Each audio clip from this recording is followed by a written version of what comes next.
মমতা কিচেনের ব্লগে তোমাদের জানিয়ে স্বাগত। বন্ধুরা, আশা করি তোমরা সবাই ভালো আছো, আমিও খুব ভালো আছি। তো বড়দের প্রণাম আর ছোটোদের অনেক অনেক ভালোবাসা জানিয়ে তো আজকের ভিডিওটা শুরু করছি। তো আজকে কোনো ব্লগ ভিডিও নয়, সেটা হলো আজকে তোমাদের সামনে নিয়ে এসেছি একটা কুকিং ভিডিও। তো সেটা হলো মাটন কষা। তো দেখো, ফার্স্টে দেখো কড়াইয়ের মধ্যে তেল, তেজপাতা দিয়ে তেলটা গরম হওয়ার পর দিয়ে দিলাম রসুন আর পেঁয়াজ কুচি। তো এগুলিকে আমি খুব ভালো করে ভেজে নিচ্ছি। তারপর দেখো আমি এখানে দিয়ে দিলাম আদা বাটা, যেহেতু মাটন তো তার জন্য আমার পেঁয়াজ রসুন আদা মরিচটা পরিমাণে একটু বেশি লাগবে। তো আমি এখানে 400 গ্রামের মতো রান্না করেছি, বেশি রান্না করিনি, সরি 500 গ্রাম, 400 না। আর দেখো এখানে আমি দিয়ে দিলাম মরিচ বাটা, মরিচটা একটু বেশি করে নিলাম, লাল লঙ্কা আর কাঁচা লঙ্কা দুটো একসাথে মিক্সড করে আমি মিক্সচারে পেস্ট করে তারপর দিয়ে দিলাম। তো মশলাটাকে বন্ধুরা আমি খুব ভালো করে কষিয়ে নিচ্ছি। তারপর আমি এখানে দিয়ে দিলাম হলুদ গুঁড়ো, লবণ।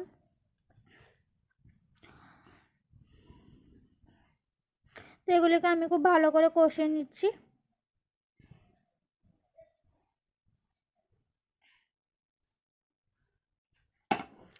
বন্ধুরা, কার কার মাটন খেতে ভালো লাগে অবশ্যই কিন্তু কমেন্ট করে জানাবে। আর তারপর দিয়ে দিলাম জিরে ধনে, এগুলিকে আমি খুব ভালো করে ভেজে নিচ্ছি। তো মশলাটা প্রায় ভাজা হয়ে গেছে, তেল ছেড়ে দিচ্ছে। তো এখন আমি মাটনগুলি দিয়ে দিচ্ছি। আর এই মাটনগুলিতে সবচেয়ে আমার ফেভারিট পিসটাই বেশি ছিল, তা হলো মেটের পিসগুলি। মেটের পিসগুলি কিন্তু খুব বেশি ছিল। দেখো, এটা এডিট করতে করতে আমার এখনও জিভে পুরো জল চলে এসেছে। তো মাটনটার সাথে ভালো করে মশলাটা মিশিয়ে নিচ্ছি। তো তারপর আমি এটাকে এখন চাপা দিয়ে দিচ্ছি। বন্ধুরা, আমার পরিবারে তোমরা যদি নতুন সদস্য হয়ে থাকো অবশ্যই আমার চ্যানেলটিকে সাবস্ক্রাইব করে দিও। আর আমার ভিডিওটি যদি তোমাদের ভালো লেগে থাকে অবশ্যই কিন্তু একটা লাইক করে দিও।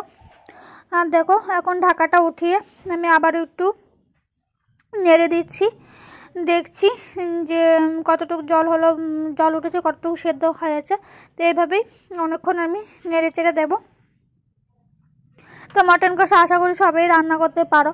তো আমি কিভাবে রান্না করলাম সেটাই তোমাদের সাথে শেয়ার করছি। আর দেখো, যখন আমি এই ভিডিওটা না এবার মোবাইলটা হাতে নিয়ে করছি, আর চারদিক পুরো ভরে একদম মশলা ছিটে ছিটে পরে আমার উনুনটা একদম চারদিক একদম নোংরা হয়ে গেছে। তো সেদিকে তোমরা তাকাবে না বন্ধুরা। আর দেখো, সেখানে আমি গোটা পেঁয়াজ আর আলু দিয়ে দিলাম। মটনের মধ্যে যদি আলু না হয় সেটা ভালোই লাগে না। বাঙালির মাংসের মধ্যে আলু একদম চাই, আলু না হলে চলে না। তো এগুলিকে আমি খুব ভালো করে মিশিয়ে নিচ্ছি। তো যেহেতু মটনটার আলুগুলি সিদ্ধ হতে হবে, আলুগুলি ভেজে দেইনি, তো তার জন্য মটনটা যখন জল উঠেছে তো সেটার মধ্যে আলু পেঁয়াজগুলি দিয়ে দিলাম।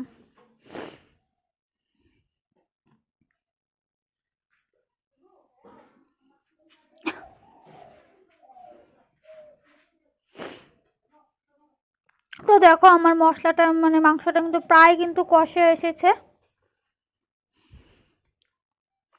তো আমি এখন এগুলিকে খুব ভালো করে, জলটা টেনে গেছে, তো এখন আমি এটাকে খুব ভালো করে কষাবো, খুব ভালো করে ভাজতে হবে। মাংসটার মধ্যে কিন্তু আমি জল দিইনি, 1 ফুটও জল ইউজ করিনি, কারণ আমি এটা কষে নামিয়েছিলাম। এটার মধ্যে আমি একটু ঝোল ইউজ করিনি বন্ধুরা।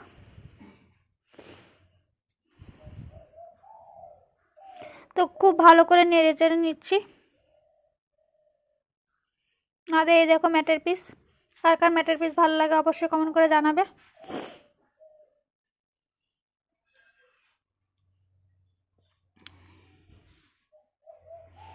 অ্যাকচুয়ালি ম্যাটের পিসটা আমি টেস্ট করার জন্য নিলাম, যে কি বেশি আছে কি কম আছে সেটা দেখার জন্য।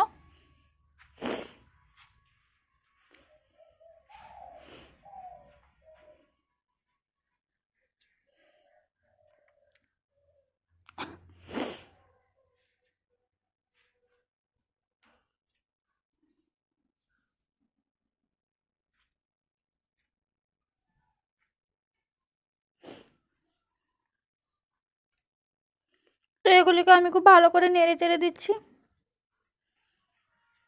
দেখো আমার মাটনটা কিন্তু খুব লোভনীয় হচ্ছে। আমি এডিট করতে করতে আমারই জিভে জল চলে এসেছে। কার কার এটা দেখে জিভে জল চলে এসেছে অবশ্যই কিন্তু জানাবে। তো আমি যেহেতু ত্রিপুরার মেয়ে, নর্থ ইস্টের, তো সেই কারণে আমার সব রান্না ত্রিপুরা স্টাইলেই হয়। তো এটাকে দেখে কেউ আবার খারাপ মাইন্ডে নিও না যে ওরা এইভাবে রান্না করে, কারণ এক এক রাজ্যের রান্না এক এক রকম।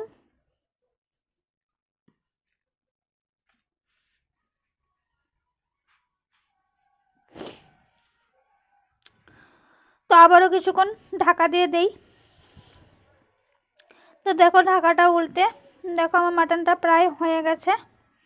তো আমি এটা উনুনটা আমি এখন অফ করে দিলাম।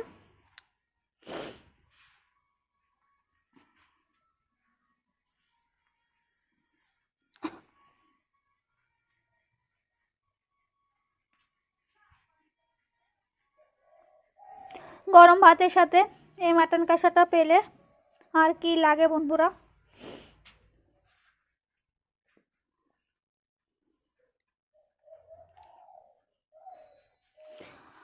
বন্ধুরা আজকের ভিডিওটি আমি এখানেই শেষ করে দিচ্ছি। ফিরে আসবো নতুন একটা দিন, নতুন একটা ভিডিও নিয়ে। সবাই ভালো থেকো, সুস্থ থেকো।